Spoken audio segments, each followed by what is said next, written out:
Good morning everyone and welcome to this week's edition of Storytime. I know I have been a little bit slack and it's been doing fortnightly uploads instead of weekly uploads. I'd like to say it's because our jar's nearly empty, which could be partly it, but it's probably because it's winter and it's disgusting and cold. I'm about to go to work, thus the face. I am actually really impressed with this. I just used a palette from Folklore and it's the Perth palette. It's just, obviously Perth's where I'm from, so when I found something that was from home I had to get it. Look how amazing that is. Yeah, so probably you don't care about makeup, but that's what's going on my face today. Let's see what we're going to talk about with this pretty face that I have on. On today's edition of Storytime we are going to be talking about bike riding.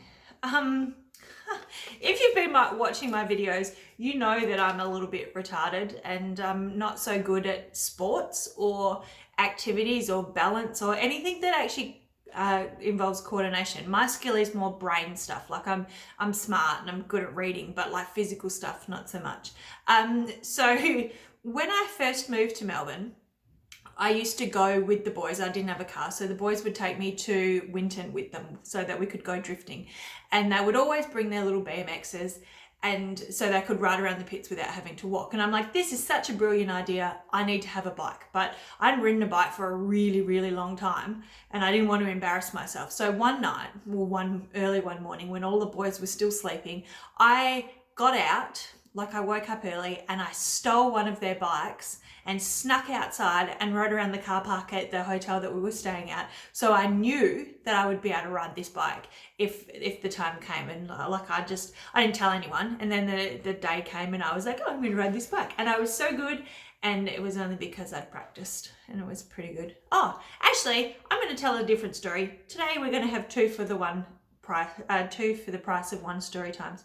When I was very small, we lived in a small country town in WA called Dongra, and we used to live in Port Denison, which was on the other side of town. So it was probably about 4 or 5 k's for us to drive home. Really strong winds all the time because it was on the coast. So my sister and I were riding home one day from somewhere, maybe school, I don't know, and we were riding past the rec centre and the drive-ins, and I was being really cool and really smart and riding without my hands.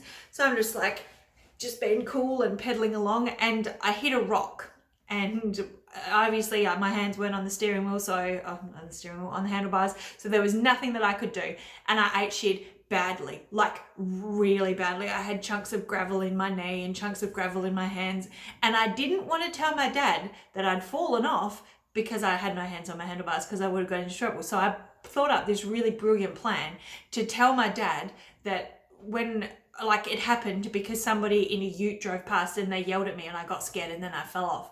But that was not a smart plan because my dad managed the bar and my dad knew everyone. So my dad was kind of on the warpath looking for the person that had yelled at his beautiful daughter and made her fall off her bike. But that person didn't actually exist because it was me.